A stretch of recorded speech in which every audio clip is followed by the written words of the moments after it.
തൃശൂരിൽ സുരേഷ് ഗോപി നയിക്കുന്ന കലുങ്ക് ചർച്ചയിൽ CPM-ന്റെ നേതാക്കളും പങ്കെടുക്കുന്നു എന്നാണ് ചിലപ്പോൾ കിട്ടുന്ന വിവരങ്ങൾ. കാരണം അവർ എങ്ങനെ കൃത്യമായി തന്നെ കലുങ്ക് ചർച്ചയിൽ നടക്കുന്ന കാര്യങ്ങൾ അതിന് നടപടിയെടുക്കുകയാണ്.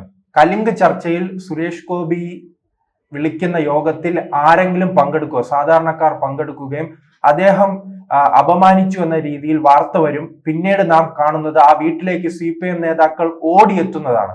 ആദ്യം കൊച്ചുവേലായുധൻ എന്ന ഒരു വൃദ്ധൻ സുരേഷ് ഗോപിക്ക് സമീപമെത്തി വീട് വെച്ച് തരാൻ കഴിയുമോ എന്ന് ചോദിക്കുമ്പോൾ അദ്ദേഹം പറയും അത് തന്നെ കൊണ്ട് സാധിക്കില്ല എന്ന് പറഞ്ഞതിന് പിന്നാലെ തന്നെ തൃശ്ശൂരിലെ ജില്ലാ സെക്രട്ടറി ഉൾപ്പെടെയുള്ളവർ വേലായുധന്റെ വീട്ടിൽ ഓടിയെത്തുകയും പിന്നീട് അദ്ദേഹത്തിന് വീട് വെച്ച് നൽകാമെന്ന് പറയുകയും ഉണ്ടായി.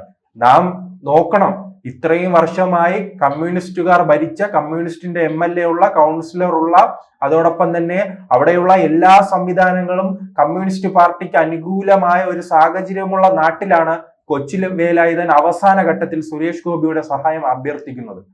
ഇത്രയും നാൾ ഈ കമ്മ്യൂണിസ്റ്റ് പാർട്ടിക്കാർ എവിടെയായിരുന്നു? പക്ഷെ സുരേഷ് ഗോപി അപമാനിച്ചു, അദ്ദേഹത്തിന് വീട് ലഭിച്ചു. പിന്നീട് നാം കണ്ടത് കരിവന്നൂർ ബാങ്കുമായി ബന്ധപ്പെട്ടാണ് വലിയ തട്ടിപ്പ് നടന്നു. അവിടെ സാധാരണക്കാർ ആത്മഹത്യ ചെയ്യുന്ന ഒരു പശ്ചാത്തലമുണ്ട്. അപ്പോൾ അതിനിരയായ ഒരു സ്ത്രീ, ആനന്ദവല്ലി എന്ന് പറയുന്ന സ്ത്രീ സുരേഷ് ഗോപിയോട് സഹായം അഭ്യർത്ഥിച്ചു. അദ്ദേഹം വീണ്ടും അപമാനിച്ചു എന്ന് പറഞ്ഞ് വാർത്തകൾ വരുന്നു. പിന്നീട് നാം കണ്ടതോ CPM നേതാക്കൾ അവിടെയും ഓടിയെത്തുകയാണ്. CPM നേതാക്കൾ അവിടെ ഓടിയെത്തി അവരുടെ നേതൃത്വത്തിലുള്ള കരുവന്നൂർ ബാങ്ക് ഒരു ചെറിയ ധനസഹായം പ്രഖ്യാപിക്കുകയാണ്. ഇപ്പോൾ അങ്ങനെയാണ്. എന്തായാലും തൃശ്ശൂരിനെ സംബന്ധിച്ച് സുരേഷ് ഗോപി വലിയ രീതിയിലുള്ള ഗുണമായി മാറിയിട്ടുണ്ട്. അദ്ദേഹം ഒരു ഭാഗത്ത് സഹായങ്ങൾ നൽകുന്നു. അദ്ദേഹത്തിന് സഹായിക്കാൻ കഴിഞ്ഞില്ലെങ്കിൽ CPM ഉണ്ട്. ഇനി CPM പ്രവർത്തകരുടെ കാര്യങ്ങൾ മറന്നിനി അവർ സുരേഷ് ഗോപിയുടെ പുറകെ പോകുമോ? സുരേഷ് ഗോപിയുടെ സഹായം അഭ്യർത്ഥിക്കുന്നവർക്ക് ഇനി CPM സഹായം ചെയ്യും. ആ രീതിയിലേക്കുള്ള ഒരു വലിയ മാറ്റമാണ് എന്തായാലും തൃശ്ശൂരിൽ ഉണ്ടായത്. ഇത്തരം മാറ്റങ്ങൾ കൊണ്ടൊന്നും അവിടെ സുരേഷ് ഗോപിയെ എന്തായാലും പിടിച്ചു കെട്ടാൻ CPM-ന് കഴിയില്ല. അത് കഴിഞ്ഞ ലോക്സഭാ തെരഞ്ഞെടുപ്പ് കാലത്ത് തന്നെ നാം കണ്ടതല്ലോ, പല ആരോപണങ്ങൾ. അവസാനം മാധ്യമ പ്രവർത്തകയെ തന്നെ അവർ നേരിട്ടിറക്കി. എന്നിട്ട് പോലും ഒന്നും സംഭവിച്ചിട്ടില്ല. വലിയ ഭൂരിപക്ഷത്തിന് സുരേഷ് ഗോപിക്ക് വിജയിക്കാൻ കഴിഞ്ഞു. അതിന്റെ തുടർച്ചയെ തന്നെയാണ് ഇപ്പോൾ ഓരോ പഞ്ചായത്തുകളിലും നിയമസഭാ മണ്ഡലങ്ങളിലും കോടിക്കണക്കിന് രൂപയുടെ വികസന പ്രവർത്തനങ്ങൾ അദ്ദേഹത്തിന് കൊണ്ടുവരാൻ കഴിയുന്നു. അതോടൊപ്പം തന്നെ സംഘടനാപരമായി BJP ശക്തിപ്പെടുത്തുന്നതിന്റെ ഭാഗമായാണ് ഈ കലുങ്ക് ചർച്ചകൾ സാധാരണക്കാരോടൊപ്പം ഇരുന്ന് അവരുടെ പ്രശ്നങ്ങൾ കേട്ട് അവിടുത്തെ പ്രാദേശികമായ പ്രശ്നങ്ങൾ പരിഹരിച്ച് പ്രാദേശികമായ അടിസ്ഥാന സൗകര്യങ്ങൾ വർദ്ധിപ്പിക്കുക എന്നതാണ് അദ്ദേഹത്തിന്റെ ലക്ഷ്യം. അതിൽ ഈ സഹായം അഭ്യർത്ഥിച്ച് വരുന്നവരാണ് ഇപ്പോൾ CPM സഹായിക്കാനായി രംഗത്തിറങ്ങിയിരിക്കുന്നത്.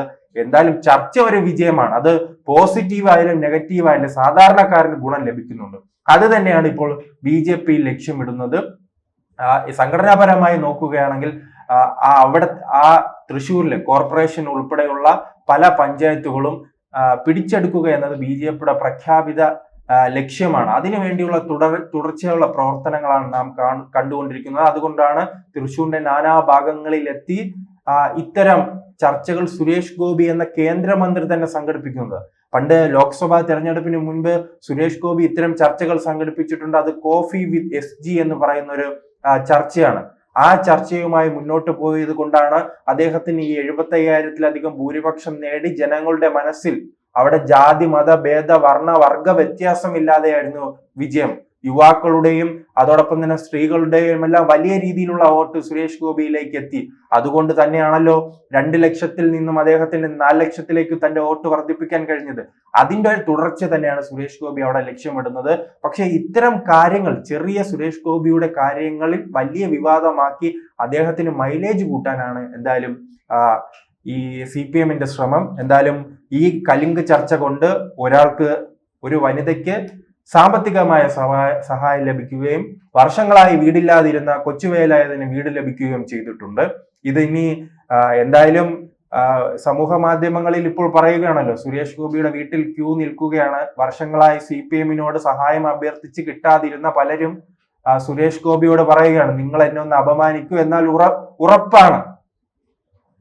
പണ്ടൊരു ഇതുണ്ടായിരുന്നല്ലോ മുദ്രാവാക്യം, LDF ഭരണം ഉറപ്പാണ് LDF. അതുപോലെ ഉറപ്പാണ് പരിഹാരം. സുരേഷ് ഗോപി അപമാനിക്കുകയാണെങ്കിൽ ഉറപ്പായി തന്നെ അവർക്ക് CPM സഹായം ചെയ്തിരിക്കും എന്ന രീതിയിലേക്കുള്ള ഒരു മാറ്റം എന്തായാലും തൃശ്ശൂരിൽ ഉണ്ടായിട്ടുണ്ട്. ഈ മാറ്റം കേരളം മുഴുവൻ വ്യാപിപ്പിക്കണമെന്നാണ് സുരേഷ് ഗോപിയോട് പറയാനുള്ളത്. അദ്ദേഹം ഇനി അങ്ങ് പാറശാല മുതൽ മഞ്ചേശ്വരം വരെ ഇത്തരം സദസ്സുകൾ സംഘടിപ്പിക്കട്ടെ. അദ്ദേഹത്തിന്റെ കോപം കൊണ്ട് പലർക്കും ഗുണമുണ്ടാകുകയാണെങ്കിൽ സാധാരണക്കാർക്ക് അതിന്റെ ഗുണമുണ്ടാകട്ടെ. കാരണം വലിയ പാർട്ടിയാണല്ലോ, കേരളത്തിലെ ഏറ്റവും പ്രധാനപ്പെട്ട പാർട്ടിയാണ്, ഭരിക്കുന്ന പാർട്ടിയാണ്, പല തദ്ദേശ സ്വയംഭരണ സ്ഥാപനങ്ങളും ഉള്ള പാർട്ടിയാണ്. എന്തിനു പറയുന്നു, കോടതിയും അതോടൊപ്പം തന്നെ പോലീസും ഉള്ള പാർട്ടിയാണല്ലോ. അപ്പോൾ ആ പാർട്ടിയുടെ കയ്യിൽ നിന്നും കൃത്യമായി ഇത്തരം സഹായങ്ങൾ നേടാൻ സുരേഷ് ഗോപി എങ്കിൽ സുരേഷ് ഗോപി അദ്ദേഹം രംഗത്തിറങ്ങുക. ഇന്ത്യയുടെ ജനാധിപത്യ രീതി തന്നെ അങ്ങനെയാണല്ലോ. ഇന്ത്യയുടെ ഭരണ സംവിധാനമായാലും കേരളത്തിലെ ഭരണ സംവിധാനമായാലും സാധാരണക്കാരായ ജനങ്ങൾക്ക് അതിവേഗം സഹായം എത്തുക, പാവപ്പെട്ടവനെ സഹായിക്കുക, സുരക്ഷ ഒരുക്കുക എന്നതെല്ലാമാണല്ലോ നമ്മുടെ പ്രഖ്യാപിത ലക്ഷ്യം തന്നെ. ഭരണഘടന തന്നെ അതാണല്ലോ ലക്ഷ്യമിടുന്നത്. എന്തായാലും അതിനൊരു കേന്ദ്രമന്ത്രിയെ കൊണ്ട് ഇത്രയും വേഗത്തിൽ സാധിക്കുമെന്ന് എന്തായാലും ഈ കൊച്ചുവേലായുധനും ആനന്ദവല്ലിയും അടക്കം കരുതി കാണില്ല. കാരണം കൊച്ചുവേലായുധൻ ഈ വലിയ കുറെ നാളുകളായി അപ്പോൾ MLA-മാരുടെയും മന്ത്രിമാരുടെയും അടക്കം എത്ര പേരുടെ മുന്നിൽ ഇത്തരം അപേക്ഷയുമായി വന്നിരിക്കും. അവിടെ ഒന്നും കഴിയാത്തത് കൊണ്ടല്ലേ സുരേഷ് ഗോപിയുടെ അടുത്ത് വന്നത്.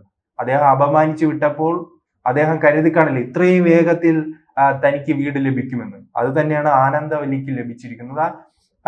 അങ്ങനെ തങ്ങളുടെ ഓരോ പ്രശ്നങ്ങളും അതിവേഗം തന്നെ ഈ കലുങ്ക് ചർച്ചയിൽ അവതരിപ്പിക്കുക. അത് നടന്നില്ലെങ്കിൽ CPM നേടിത്തരും. എന്തായാലും സംഘടനാപരമായി നോക്കുകയാണെങ്കിൽ വരുന്ന നിയമസഭാ തെരഞ്ഞെടുപ്പിലും തദ്ദേശ സ്വയംഭരണ സ്ഥാപനങ്ങളുടെ തെരഞ്ഞെടുപ്പിൽ വലിയ പോരാട്ടമായിരിക്കും തൃശ്ശൂരിൽ നടക്കാൻ പോകുന്നത്. തങ്ങളുടെ ശക്തി വേരുറപ്പിക്കാൻ അടിസ്ഥാനമായി തന്നെ വലിയ രീതിയിൽ കരുത്ത് കാട്ടാനുള്ള ഒരു ശ്രമം, അത് വർദ്ധിപ്പിക്കാനുള്ള ശ്രമമാണ് BJP നടത്തുന്നത്. തൃശ്ശൂരിനെ സംബന്ധിച്ച് കഴിഞ്ഞ കുറച്ചു കാലങ്ങളായി നാം കാണാത്തൊരു വലിയ മാറ്റമാണ് ഉണ്ടായിരിക്കുന്നത്. അവിടെ മുൻകാലങ്ങളിൽ ത്രികോണ രണ്ട് കക്ഷികൾ CPM-ഉം കോൺഗ്രസും തമ്മിലുള്ള മത്സരമാണെങ്കിൽ, LDF UDF-ഉം തമ്മിലുള്ള മത്സരമാണെങ്കിൽ, ഇനി നാം കാത്തിരിക്കുന്ന കഴിഞ്ഞ ലോക്സഭാ തെരഞ്ഞെടുപ്പിന് പിന്നാലെ ഇപ്പോൾ കൃത്യമായി തന്നെ ഒരു ത്രികോണ മത്സരത്തിലേക്ക് കടക്കുകയാണ്. ആ ത്രികോണ മത്സരത്തിൽ അത് ആര് വീഴുമെന്നാണ് ഇനി നോക്കിക്കാണാനുള്ളത്. BJP-യുടെ വളർച്ചയുടെ ഫലമായി കോൺഗ്രസ് വീഴുമോ അതോ LDF വീഴുമോ എന്ന് നാം നോക്കിക്കാണണം. കഴിഞ്ഞ ലോക്സഭാ തെരഞ്ഞെടുപ്പ് കാലത്ത് പരിശോധിക്കുകയാണെങ്കിൽ പൂർണ്ണമായി തന്നെ പരാജയപ്പെട്ടിരിക്കുന്ന കോൺഗ്രസിന്റെ അടിത്തറയാണ്. കോൺഗ്രസിന്റെ അടിത്തറ പൂർണ്ണമായി തന്നെ ഇല്ലാതാക്കാനുള്ള ഒരു ശ്രമമാണ് BJP ലക്ഷ്യമിടുന്നത്. അതിനു വേണ്ടിയുള്ള ശ്രമമാണ് തൃശ്ശൂർ കേന്ദ്രീകരിച്ച് ന്യൂനപക്ഷ സമുദായത്തെ തങ്ങളുടെ പാളയത്തിലേക്ക് എത്തിക്കാനുള്ള, പ്രത്യേകിച്ച് ക്രൈസ്തവ ന്യൂനപക്ഷത്തെ തങ്ങളുടെ ഭാഗത്തിലേക്ക് എത്തിക്കാനുള്ള വലിയ ശ്രമമാണ് BJP നടത്തിക്കൊണ്ടിരിക്കുന്നത്. അതിന്റെ ഒരു മുഖമായി മാറ്റാൻ അവിടെ ഇപ്പോൾ ജില്ലാ പ്രസിഡന്റ് ഉൾപ്പെടെ, അവിടുത്തെ തൃശ്ശൂരിലെ ജില്ലാ പ്രസിഡന്റ് ഉൾപ്പെടെ ഒരു ന്യൂനപക്ഷ സമുദായത്തിൽപ്പെട്ട ആളാണ്. അങ്ങനെ സുരേഷ് ഗോപിയും മറ്റു നേതാക്കൾക്ക് പ്രധാന പദവികൾ നൽകിയും BJP വലിയ ശ്രമങ്ങളാണ് നടത്തി വരുന്നത്. ഈ ശ്രമങ്ങൾ വിജയിക്കുകയാണെങ്കിൽ അത്ഭുതം തന്നെ തൃശ്ശൂരിൽ സംഭവിക്കും. പിന്നീട് അങ്ങനെ പരാജയപ്പെട്ട ശേഷം എന്തായാലും കോൺഗ്രസിനും CPM-നും പറയാൻ കാരണങ്ങളുണ്ടല്ലോ. സുരേഷ് ഗോപിയുടെ വിജയത്തിന് ശേഷം പറയുകയാണല്ലോ തൃശ്ശൂർ പൂരം കലക്കിയും അതോടൊപ്പം തന്നെ വോട്ടർ പട്ടികയിലെ ക്രമക്കേട്, കള്ള വോട്ട് ചേർത്തു, അദ്ദേഹത്തിന്റെ ഭാര്യയും മക്കളും കള്ള വോട്ട് ചെയ്തു, അവിടെ വോട്ടർ പട്ടികയിൽ അനധികൃതമായി വോട്ട് ചേർത്തു, എന്ന രീതിയിലുള്ള പല പ്രസ്താവനകളുമുണ്ട്. പക്ഷേ ഇത്തരം ജനങ്ങൾക്കിടയിൽ അദ്ദേഹം ഇറങ്ങി പ്രവർത്തിക്കുന്നതൊന്നും ഇവർ കാണുന്നില്ല. ഈ ജനങ്ങൾക്കിടയിൽ ഇദ്ദേഹം ഓരോ കലിങ്കിലും പോയിരുന്ന് ഇത്തരം ചർച്ച ചെയ്ത് അവിടുത്തെ പ്രശ്നങ്ങൾ പരിഹരിച്ചു കൊടുക്കുകയാണെങ്കിൽ സ്വാഭാവികമായി ജനങ്ങൾ ഇദ്ദേഹത്തിനല്ലേ വോട്ട് ചെയ്യുകയുള്ളൂ. ഇനി വോട്ട് ചെയ്തതിന് ശേഷം എന്തായാലും ക്രമക്കേട് ആരോപണവുമായല്ലേ രംഗത്ത് വരാം. അത് എത്ര നാൾ അങ്ങനെ മുന്നോട്ട് പോകാൻ കഴിയുമെന്നുള്ള കാര്യമാണ് സംശയം.